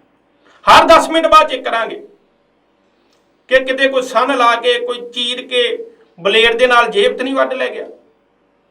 ਇਹ ਹੈ ਇਸ ਨੂੰ ਰੱਖਣ ਲਈ ਕਸ਼ਟ। ਜਿਸ ਦੇ ਘਰ ਵਿੱਚ ਪਈ ਹੋਵੇਗੀ, ਆਪ ਸਭ ਸੰਗਤਾਂ ਤੋਂ ਬਹੁਤ ਜਾਣੇ ਇੱਥੇ ਹੋਣਗੇ। ਹੁਣ ਜਿਸ ਨੂੰ ਚੇਤਾ ਆ ਗਿਆ ਹੋਵੇਗਾ, ਹੁਣੇ ਫਿਕਰ ਲੱਗ ਗਿਆ ਹੋਵੇਗਾ ਕਿ ਮੈਂ ਘਰ ਸੁਣਿਆ ਛੱਡ ਕੇ ਆ ਗਿਆ। ਗੱਜ ਕੇ ਆਖੋ ਸਤਿਨਾਮ ਸ੍ਰੀ ਵਾਹਿਗੁਰੂ। ਬਾਅਦ 'ਚ ਕੋਈ ਸਮੇਤ ਨਾ ਲਿਆ। ਵਰਤਮਾਨ ਕਾਲ ਵਿੱਚ ਦੁੱਖ। ਤੀਸਰੀ ਗੱਲ ਕਿ ਆਉਣ ਵਾਲੇ ਵਿੱਚ ਕਿਵੇਂ ਦੁੱਖ ਦਿੰਦੀ ਹੈ। ਆਪਣੇ ਕੋਲ ਮਾਇਆ ਹੈ।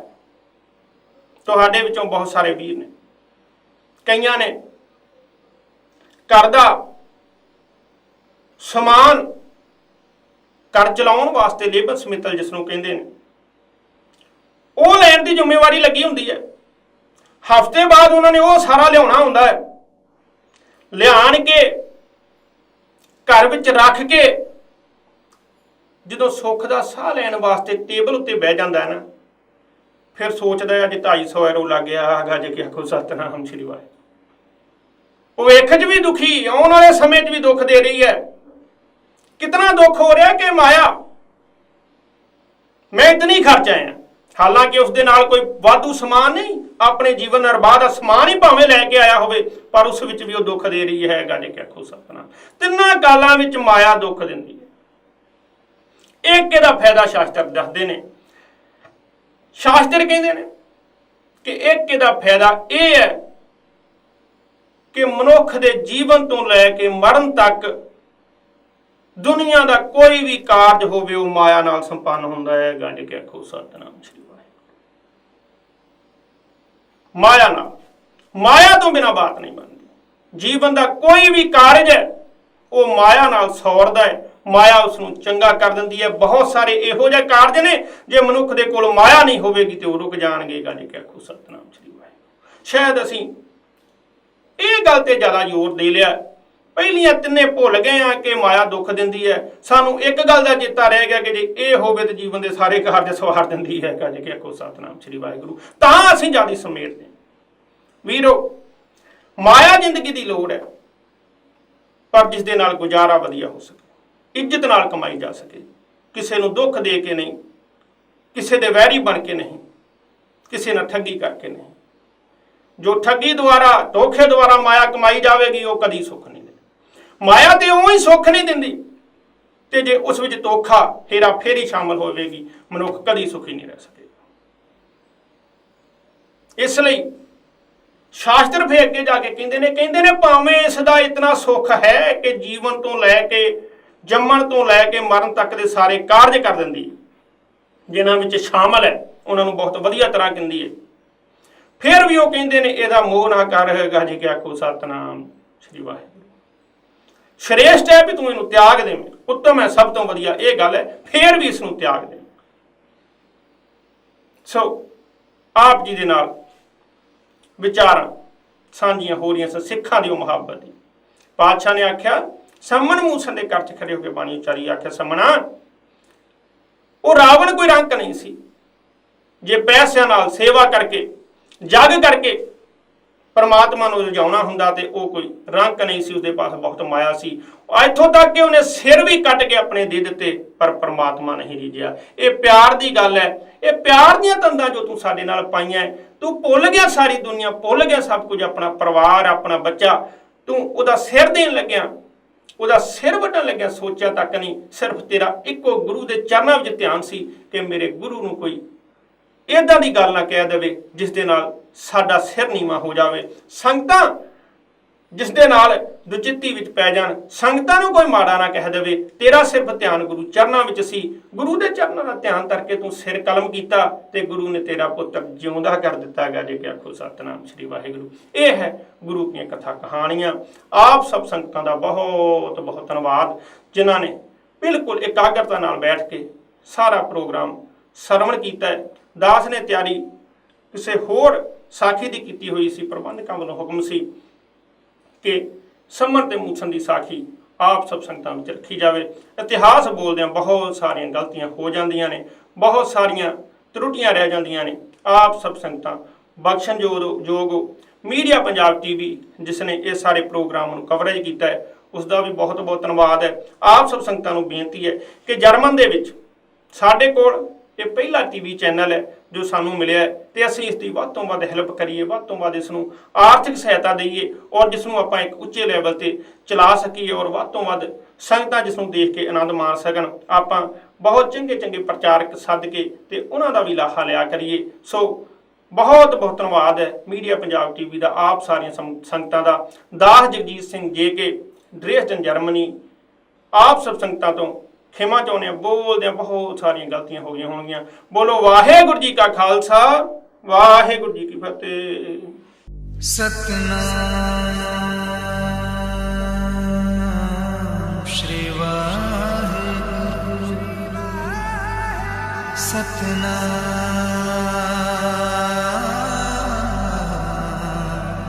ਸ਼੍ਰੀ ਵਾਹਿਗੁਰੂ।